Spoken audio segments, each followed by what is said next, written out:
အားလုံးပဲမင်္ဂလာပါဗျာဒီကနေ့လေးလာတင်ပြသွားမယ့်အကြောင်းအရာကတော့ကမ္ဘာထိပ်တန်းနယ်ပယ်တွေမှာဂျူးလူမျိုးတွေဘာကြောင့်ဒီလောက်အောင်မြင်နေကြသလဲဆိုတဲ့အမြဲလဲစိတ်ဝင်စားစရာကောင်းတဲ့ခေါင်းစဉ်တစ်ခုပဲဖြစ်ပါတယ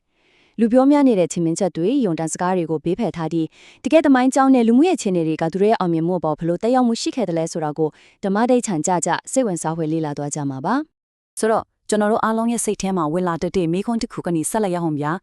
ဂျူးလူမျိုးတွေကအခြားလူမျိုးတွေထက်မွေးရပါပိုတော်နေလို့သူမဟုတ်သွေးသားရပိုပြီးတာလို့နေလို့လားတဲ့ဒီမိခွန်းကတကယ်ကိုအရေးကြီးပါတယ်ဘာဖြစ်လို့လဲဆိုတော့တကဘာလုံးအတိုင်းအတာနဲ့မြင်တွေ့နေရတဲ့အောင်မြင်မှုတွေဟာမွေးရပါမျိုးယူဗီဇကြောင့်လို့လူတွေကလွယ်လွယ်ကူကူကောက်ချချတတ်ကြလို့ပါပဲဒါပေမဲ့တကယ်မှတရားကအဲ့လောက်မယိုရှိမှာဘူးဗျာ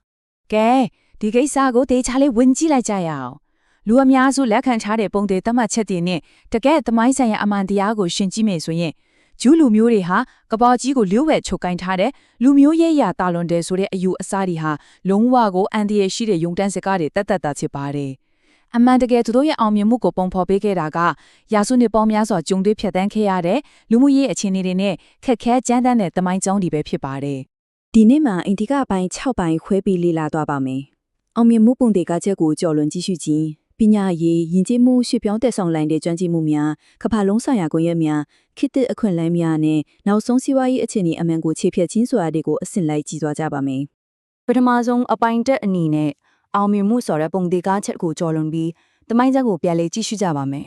သိပ္ပံပညာစီးပွားရေးအမှုပညာစတဲ့နယ်ပယ်တွေမှာထင်ရှားတဲ့ပညာရှင်တွေလုပ်ငန်းရှင်တွေကိုနားလည်ဖို့ဆိုရင်တမိုင်းမှန်ပြောင်းကနေကြည့်ဖို့မဖြစ်မနေလိုအပ်ပါတယ်ထိတ်တန်းနယ်ပယ်တွေမှာသူတို့များပြားနေရယူနိုင်တာဟာလူမျိုးရေးလက္ခဏာတရက်ကြောင့်လုံးဝမဟုတ်ပါဘူးအဲ့ဒီအစားတမိုင်းတစ်ချောင်းကြုံတွေ့ခဲ့ရတဲ့ဖြတ်သန်းမှုတွေအခက်ခဲတွေပေါ်မှာလူမှုရေးအရာအကြံခံပြီးအလိုက်တင်ပြောင်းလဲရှင်သန်နိုင်ခဲ့တဲ့ရက်လက်သားဖြစ်ပါလေဒါကိုတေချာနားလည်ဖို့ဆိုရင်သူတို့ရဲ့နေ့စဉ်ဘဝနဲ့ယဉ်ကျေးမှုတွေကိုဝင်ကြည့်ဖို့လိုပါတယ်ဒုတိယပိုင်းအနေနဲ့မိသားစုတိုင်းကနေစတင်တဲ့ပညာရေးယဉ်ကျေးမှုအကြောင်းကိုဆက်သပါမယ်ဒီစကားလေးကိုကြည့်လိုက်ပါစာဖတ်ခြင်းဆွေးနွေးခြင်းနဲ့မေးခွန်းထုတ်ခြင်းနဲ့ရိုးရှင်းပေမဲ့တကယ်ကိုနက်နဲနေနော်သူတို့ရဲ့ဘာသာရေးနဲ့ရိုးရယဉ်ကျေးမှုမှာကိုကစာပေလေးလာတာအကျိုးအကြောင်းဆင်ရှင်းသုံးသပ်တာပြီးတော့လက်ရှိသိထားတဲ့အရာတွေကိုအမြဲတမ်းမေးခွန်းထုတ်တာတွေကိုအလွန်တမ်းဖို့ထားပါတယ်ဒီလိုဝေဖန်ပိုင်းချနိုင်စွမ်းကိုငယ်စဉ်ကတည်းကပြိုးထောင်ပေးခြင်းဟာနောက်ပိုင်းသိပ္ပံနဲ့သူတေသနာနယ်ပယ်တွေမှာအောင်မြင်ဖို့အတွက်ကြီးမားတဲ့အခြေခံအုံးမြစ်ကြီးဖြစ်လာစေပါတယ်အဲ့ဒီတော့မိသားစုတွေကတော့ဘယ်လိုနေလဲဆိုရင်သူတို့သားသမီးတွေရဲ့ပညာရေးနဲ့အနာဂတ်တို့ဆိုရှိသမျှအရေးအနည်းကိုဖြုံနှံဖို့ဝမလေးကြပါဘူးငွေကြေးအရာဖြစ်စေအချင်းရေးရာဖြစ်စေ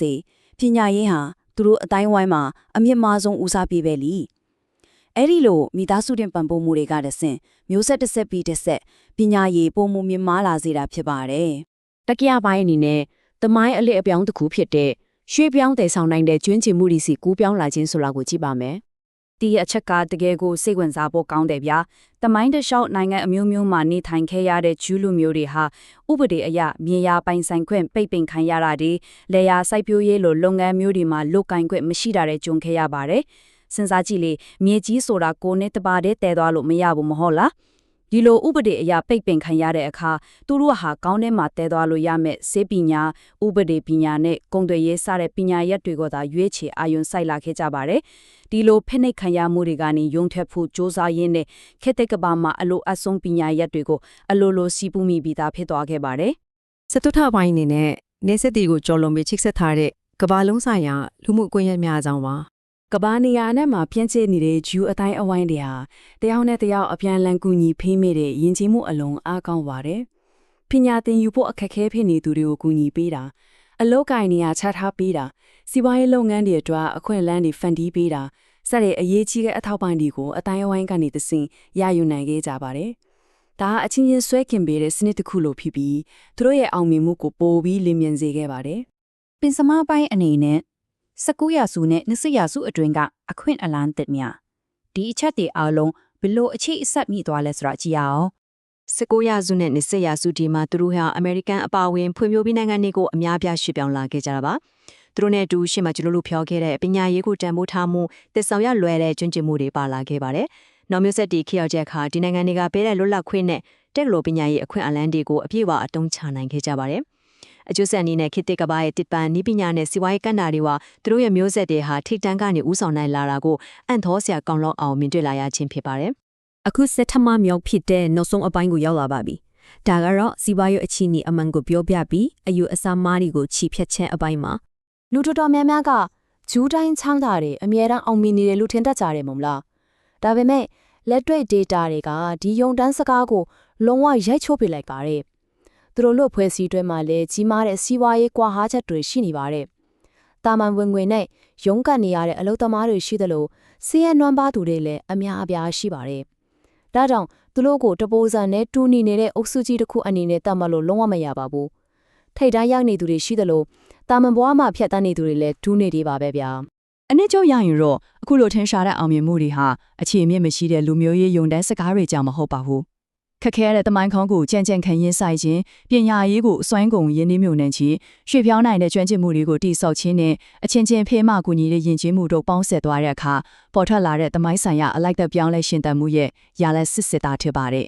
ဒီကနေ့လေးလာမှုကိုအဆုံးသတ်ဖို့အတွက်ကျွန်တော်တို့အားလုံးစဉ်းစားစရာမေးခွန်းလေးတစ်ခုချန်ထားခဲ့ခြင်းပါတယ်ဒီလိုခက်ခဲကြမ်းတမ်းတဲ့တမိုင်းကြောင်ဖျက်သားမှုတွေဟာကမ္ဘာတစ်လွှားကအခြားသောလူအဖွဲ့အစည်းတွေရဲ့ယဉ်ကျေးမှုနဲ့အောင်မြင်မှုတွေအပေါ်မှာရောဘယ်လိုမျိုးပုံဖော်သက်ရောက်မှုတွေရှိနေနိုင်မလဲဆိုတာပါပဲ